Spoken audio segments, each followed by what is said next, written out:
بسم اللہ الرحمن الرحیم۔ السلام علیکم ورحمۃ اللہ وبرکاتہ۔ معزز طلباء کرام، آپ سب کیسے ہیں؟ آج ہم کتاب ہدایہ رابع میں سبق نمبر 160 کو پڑھ رہے ہیں، جو ہمارے گزشتہ سبق کا حصہ سوم ہے۔ اپنے آج کے سبق میں ہم ذبح کے مقام کی وضاحت پر ذرا تفصیل سے جانیں گے۔ آئیے اپنے سبق کی تفصیل کی جانب بڑھتے ہیں۔ سب سے پہلے ہم اپنے آج کے سبق میں ان رگوں سے متعلق جاننے کی کوشش کرتے ہیں جن رگوں کو ذبح میں کاٹنا ضروری ہے۔ تو ان میں سب سے پہلے حلقوم ہے،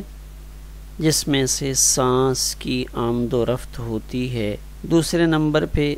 مرئی یا مری، جس سے کھانے پینے کا سلسلہ چلتا ہے۔ جانور جس رگ سے کھاتا پیتا ہے اس رگ کو کاٹنا بھی ضروری ہے۔ پھر یہ جو کھانے والی رگ ہے، اس کے دائیں بائیں 2 رگیں ہوتی ہیں جن کو ودجین کہا جاتا ہے، یعنی یہ خون والی 2 رگیں ہیں، تو ان دونوں کو کاٹنا ضروری ہے۔ تو گویا کہ یہ 4 رگیں ہیں جن کے کاٹنے سے جانور شرعی طور پہ صحیح ذبح ہو جاتا ہے، اور پھر اس حلال جانور کے گوشت کو استعمال کرنا درست ہوتا ہے۔ اب یہاں ایک مسئلہ اور زیر بحث ہے کہ یہ گردن میں چھری کہاں پہ چلائی جائے گی۔ تو اب ایک ہے لبہ،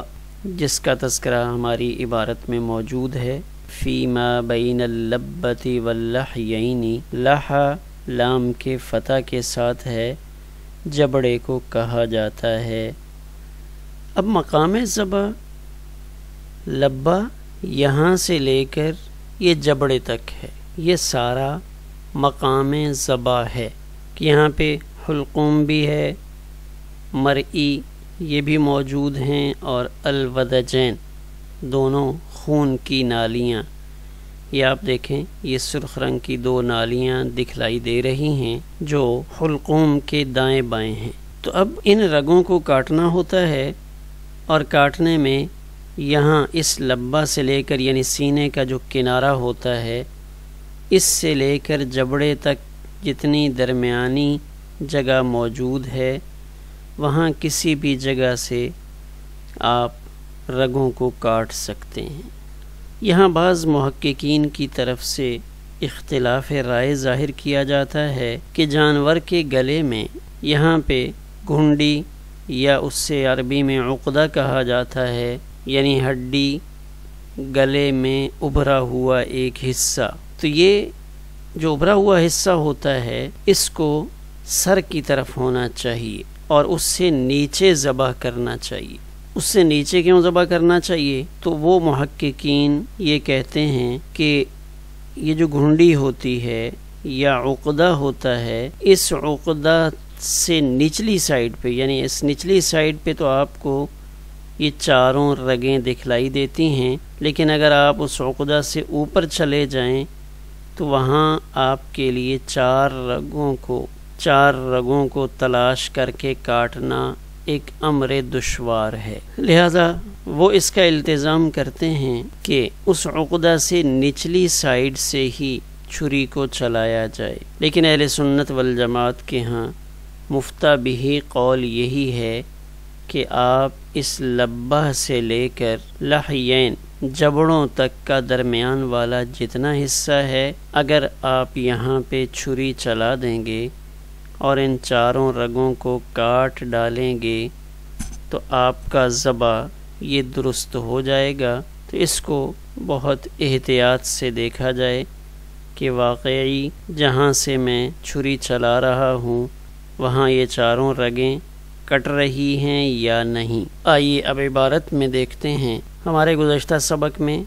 یہاں تک بات ہوئی تھی، یعنی جو دلیل عقلی تھی اس کی وضاحت ہو چکی ہے۔ اب یہاں سے دلیل نقلی، اس کا تذکرہ ہو رہا ہے، وَمِنْهُ قَوْلُهُ علیہ السلام، اور اسی سے متعلق نبی کریم صلی اللہ علیہ وسلم کا ایک فرمان یہاں پہ نقل کیا ہے، زکوٰۃ الارض یبسها، کہ زمین کا پاک ہونا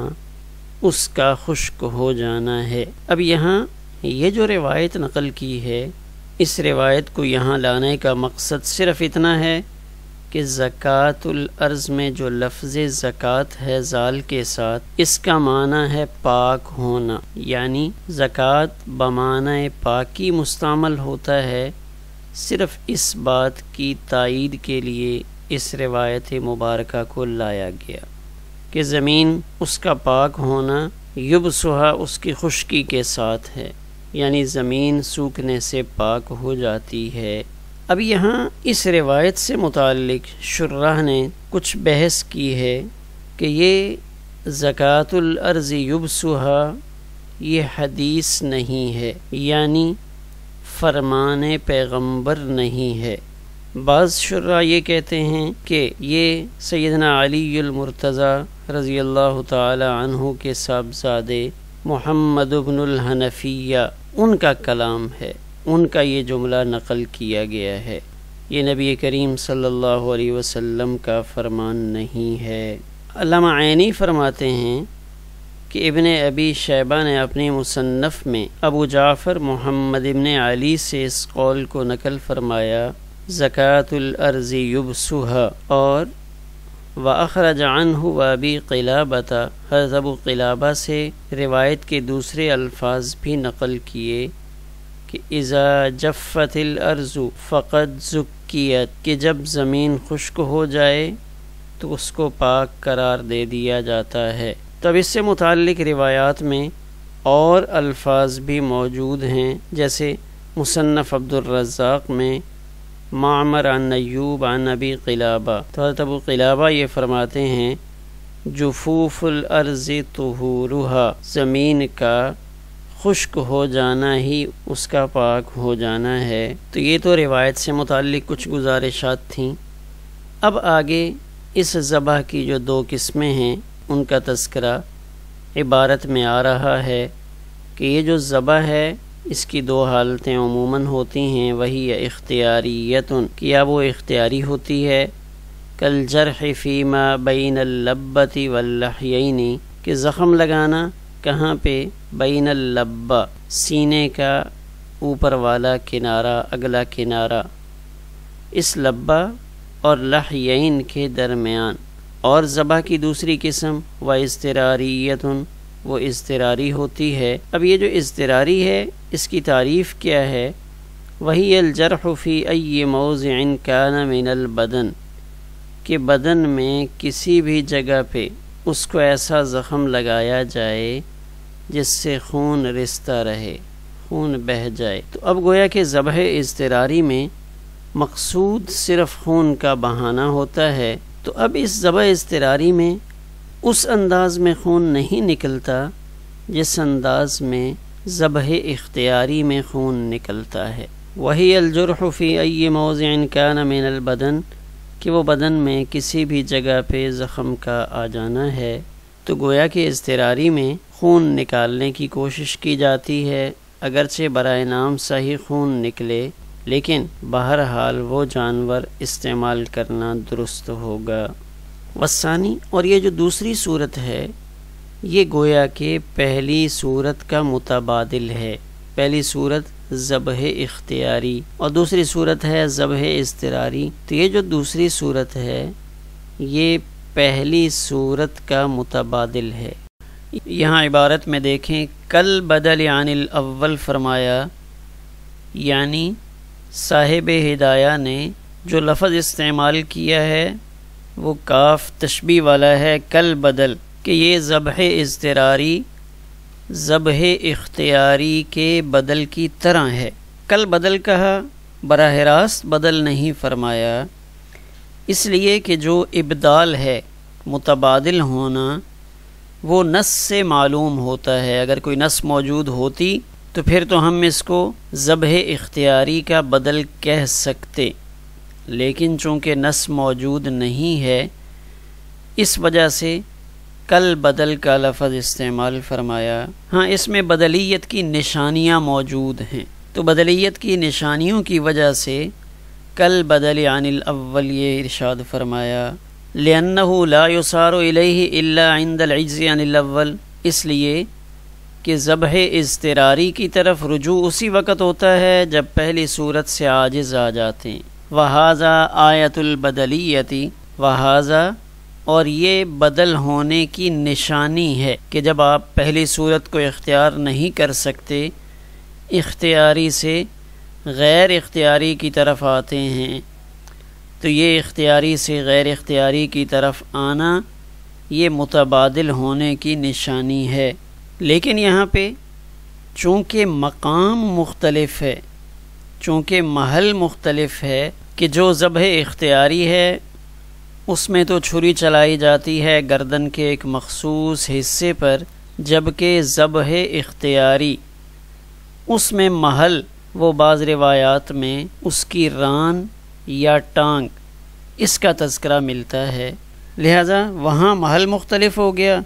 لہذا جب محل بدل گیا تو اس کا بدل ہونا یقینی نہ رہا، لہذا یہاں پہ بدلیت کا شبہ بہرحال موجود ہے، اس شبے کو تھوڑا سا قوت دیتے ہوئے متبادل کے درجے میں اتار لیا۔ وہذا یہ اس وجہ سے لأن الأول أعمل في إخراج الدم والثانی اقصر فيه، وہذا تو اس ہذا سے مراد یہ ہے کہ پہلے کا مبدل عنہ ہونا اور دوسری صورت کا بمنزلہ بدل ہونا، یعنی پہلی صورت اس کو مبدل منہ قرار دیا جا رہا ہے اور دوسری کو مثل بدل قرار دیا جا رہا ہے، تو اس کی وجہ بتا رہے ہیں کہ جو پہلا ہے یعنی لبہ اور لحیین کے درمیان زخم لگانا، یہ دم مصفوح کے نکالنے میں بہت زیادہ مؤثر ہے۔ اعملو اس میں تفضیل ہے، زیادہ عمل کرنے والا ہے، زیادہ مؤثر ہے اس خون کو نکالنے میں جو نجس ہے۔ والثانی اور دوسری صورت کہ جسم کے کسی اور حصے پہ زخم لگانا، اقصر فیہ تو یہ اخراج دم میں پہلی صورت کے مقابلے میں کم ہے۔ آخر میں ایک نظر اپنے آج کے سبق کے اہم نکات پر ڈالتے ہیں۔ اب ہمارے آج کے سبق میں ذبح کی دو صورتوں کا ذکر ہوا تھا، اس میں سے ایک اختیاری اور ایک اضطراری۔ اب یہ جو ذبح اضطراری ہے اس سے متعلق فقہا کی آراء یہ ہیں کہ ذبح اضطراری کی 3 صورتیں یعنی 3 جزیات ہو سکتی ہیں، تو ان 3 صورتوں میں سے پہلی صورت ذبح اضطراری کی یہ ہوتی ہے جس میں جانور قابو سے بالکل باہر ہو، اور ذبح اختیاری متعذر ہو، جیسے بے قابو پرندہ ہے، بدکا ہوا یا کنویں میں گرا ہوا پالتو جانور۔ تو اب یہاں ذبح اختیاری ممکن نہیں ہے، لہذا یہاں پہ اضطراری کو اختیار کیا جائے گا۔ دوسری صورت وہ ہے کہ جانور قابو سے باہر تو نہیں ہے لیکن ذبح اختیاری میں دقت یعنی تعثر کی کیفیت پائی جاتی ہے، جیسے جانور تو پالتو ہے لیکن جب تک ایک پوری جماعت موجود نہ ہو اس کو گرا کر اس کے گلے پہ چھری چلانا ممکن نہیں ہے، جیسے اونٹ یا بیل بے شک شہر کے اندر ہو، بدک جائے اور اب اس کے مالک کو یقین ہے کہ اب اس کو پکڑنا تقریباً ناممکن ہے، تو ایسی صورت میں اس جانور پر تیر چلانا جائز ہوگا جس سے اس کو زخم لگے۔ تو اب ذبح اختیاری کے درست ہونے کے لیے ذبح اضطراری کے تعذر یعنی ناممکن ہونے کی شرط نہیں ہے بلکہ تعثر یعنی دشوار ہونے کی شرط ہے، کہ اب ذبح اختیاری انتہائی دشوار ہے، ممکن تو ہے دنیا میں لیکن ہے بہت مشکل، بہت مشقت طلب ہے، تو ایسی صورت میں ذبح اضطراری کی گنجائش ہے۔ تیسری صورت وہ ہے یا تیسری جزی وہ ہے جس میں جانور قابو میں ہے لیکن ذبح اختیاری کی صورت میں اتنی تاخیر کا اندیشہ ہے کہ جانور کی موت واقعہ ہو جائے۔ جانور کو ذبح کرنا ممکن تو ہے لیکن ابھی وہاں پہ کوئی تیز دھار چھری موجود نہیں ہے، رسی موجود نہیں ہے جس سے اس کو باندھا جائے، تو ایسی صورت میں بھی فقہا نے ذبح اضطراری کی اجازت دی ہے، یعنی اس میں یا وقت تنگ ہو یا آلہ ذبح موجود نہ ہو، تو اس میں اگر اس کو زخم لگا دیا جائے اور اس زخم میں خون بہنے سے وہ جانور مر جائے تو ایک روایت کے مطابق یہ جانور بھی حلال ہوگا، اس کا گوشت استعمال کرنا درست ہوگا۔ اب یہاں ایک مسئلہ اور زیر بحث ہے، ذبح اختیاری کی صورت میں ذبح اضطراری کا کیا حکم ہوگا؟ کہ ایک ذبح اختیاری کی صورت موجود ہے، بہت ممکن ہے کہ ذبح اختیاری کو اختیار کیا جائے، لیکن وہاں اضطراری والی کوئی کیفیت اختیار کر لی جاتی ہے، تو اصل میں یہ رخصت اور گنجائش اسی وقت میں دی گئی ہے جب انسان مجبور ہو جائے اور اس کے لیے پہلی صورت کا اختیار کرنا ممکن نہ ہو، لیکن جب ممکن ہو تو پھر اس طرف جانے کی گنجائش نہیں ہوگی۔ امام مالک رحمہ اللہ کا فرمان یہ ہے کہ بقر کے علاوہ اگر کوئی اور پالتو جانور بدک جاتا ہے تو ان جانوروں کا ذبح اضطراری بھی جائز نہیں ہے، یعنی امام مالک رحمہ اللہ کے نزدیک جو بدکنے والی صورت ہے اس میں بقر کے علاوہ کسی اور جانور کو سامنے نہیں رکھا گیا، اونٹ ہو گئے یا چھوٹے جانور بھیڑ بکری دمبا وغیرہ ہو گئے، تو اس میں ذبح اضطراری ہے ہی نہیں۔ کیوں کہ ذبح اختیاری کے موقع پر ذبح اضطراری کی گنجائش نہیں ہوا کرتی، تو اصل مقصود یہی ہے کہ اس کے اندر سے ناپاک خون نکالا جائے، تو جس حد تک ممکن ہو اس خون کو نکالنا چاہیے۔ آخر میں متبادل کی وضاحت، متبادل کیا ہوتا ہے؟ جیسے ہم اپنے سبق میں یہ عبارت پڑھ چکے ہیں، ھذا آیت البدلیتی کی یہ بدلیت کی نشانی ہے، تو کہتے ہیں متبادل کی اجازت اسی وقت ہوا کرتی ہے